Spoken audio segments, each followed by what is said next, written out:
அதிகரட்டி பேரூராட்சி உட்பட்ட இந்திராநகர் பகுதியில் சாலை வசதி இல்லை என பள்ளி மாணவ மாணவிகள் மற்றும் ஊர் பொதுமக்கள் மாவட்ட ஆட்சியரிடம் மனு. 8 வருடங்களாக மனு கொடுத்தும் தற்போது வரை எவ்வித நடவடிக்கையும் எடுக்கப்படவில்லை என மாவட்ட ஆட்சியர் அலுவலகத்தில் பள்ளி சீருடையில் மாணவ மாணவிகள் வந்ததால் பரபரப்பு. சுத்தமான குடிநீர் வழங்க வேண்டும் எனவும் கோரிக்கை.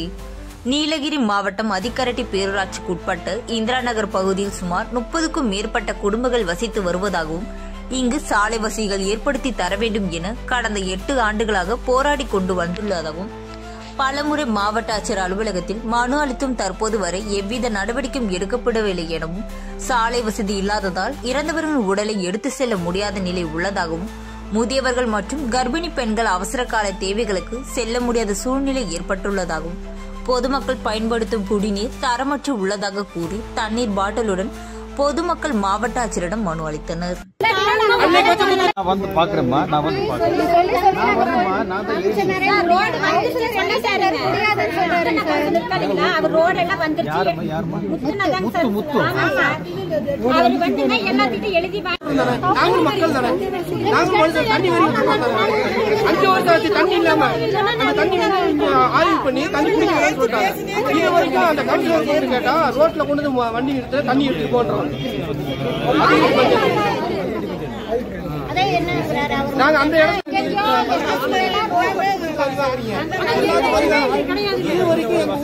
பஞ்சாயத்து போட்டது யாராவது வேலை குப்பை தொட்டி வச்சு 5 வருஷம் ஆச்சு.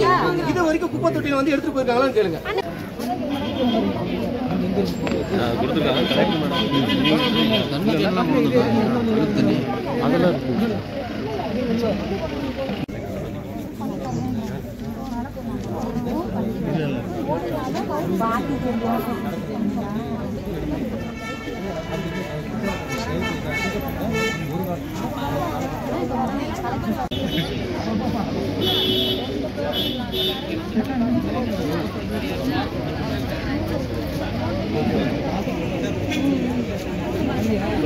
ஆனால் நீங்கள் பாட்டுக்கு நேரடியாக வந்து இப்போ பண்ணது மேடம் சண்டை போட்டாங்க. குழந்தைங்க ஸ்கூல் போகிற குழந்தைங்களே நீங்கள் கூப்பிட்டு வராதுன்னு சொல்லியிருக்காங்க. உங்களுக்கு மேக்ஸிமம் 1 வீக்கில் ஒரு நல்ல ரிசல்ட்டாகவே உங்களுக்கு தெரியும். சரிங்களாம்மா? அது போயிட்டு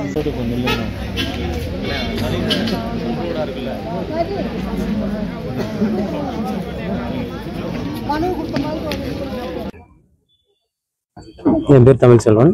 அதிரட்டி கிராமம் இந்திராநகரில் இருக்கோம். இங்கே வந்து 30 வருஷமாக அங்கே நாங்கள் வந்து குடியிருந்துட்டுருக்கோம். குழந்தைங்க நடக்கிறதுக்கு பெரியவங்க வயசானவங்க ஒருத்தர் இறந்தா கூட அங்கே வந்து தூக்கிட்டு போகிறதுக்கு வந்து ரொம்ப சகடமாக இருக்குது. குழந்தைங்களுக்கு வந்து நாங்கள் வீட்டிலேருந்து 1 கிலோமீட்டர் ரோட்டில் கொண்டு விடணுனாக்க ஒரு குடம் தண்ணியை கொண்டு வந்து நம்ம கை காலெலாம் கழுவி முடிச்சுட்டு அதுக்கப்புறம் ஷூ போட்டு அனுப்புகிற மாதிரி இருக்குது. நாங்கள் வந்து இந்த எத்தனையோ வருஷமாக நாங்கள் வந்து மனு கொடுத்துட்டு பஞ்சாயத்து போர்டு கவுன்சிலர் தலைவர் எல்லாருக்குமே கொடுத்துட்ருக்கோம். இது வரைக்கும் எந்த ஒரு நடவடிக்கை இல்லைங்க. இப்போ வந்து லாஸ்ட்டை வந்து நம்ம மாவட்ட ஆட்சியர்கிட்ட நம்ம கொடுத்துருக்கோம். இவங்க வந்து இப்போ என்ன சொல்லியிருக்காங்கன்னா, இப்போ அந்த 1 வாரத்துக்குள்ளே உங்களுக்கு வந்து நடப்பது ரெடி ஆயிரும் அப்படின்னு சொல்லியிருக்காங்க. இன்றைக்கி வந்து அந்த ஆஃபீஸருக்கு அது உண்டான ஆஃபீஸருக்கு எல்லாத்தையுமே வந்து போய் எனக்கு சாயந்தரத்துக்குள்ள எனக்கு வந்து அதுக்கு ஒரு தீர்வு எனக்கு சொல்லி ஆகணும். அளந்துட்டு ஓட பூமியா நம்ம கவர்மெண்ட் பூமியா இல்லை ப்ரைவேட் பூமியான்னு சொல்லி பார்த்து எனக்கு வந்து முடிவு சொல்லணும்னு இருக்காங்க. அதுக்கு இந்த 1 வாரத்துக்குள்ளே உங்களுக்கு ரெடி ஆயிருன்னு சொல்லியிருக்காங்க. அது அப்படி கிடச்சினாக்கா எங்களுக்கு ரொம்ப சந்தோஷம். அப்படி இல்லைனாக்கா மறுபடியும் நாங்கள் வந்து மாவட்ட ஆட்சியரை பார்த்து மறுபடியும் நீங்கள் மனு கொடுக்குற மாதிரி தான் இருக்கும்.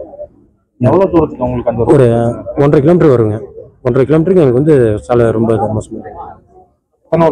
30 வருஷமா இருக்குங்க. 30 வருஷமா இருக்கு. 30 வருஷமா எத்தனை குடும்பம் இருக்காங்க? 30 குடும்பம் இருக்குங்க. 30 குடும்பத்தில் குழந்தைங்க இருக்காங்க, வயசானவங்க இருக்காங்க, கர்ப்பிணி பெண்கள் இருக்காங்க. அதெல்லாம் வந்து போயிட்டு வர ரொம்ப கஷ்டமா இருக்கு.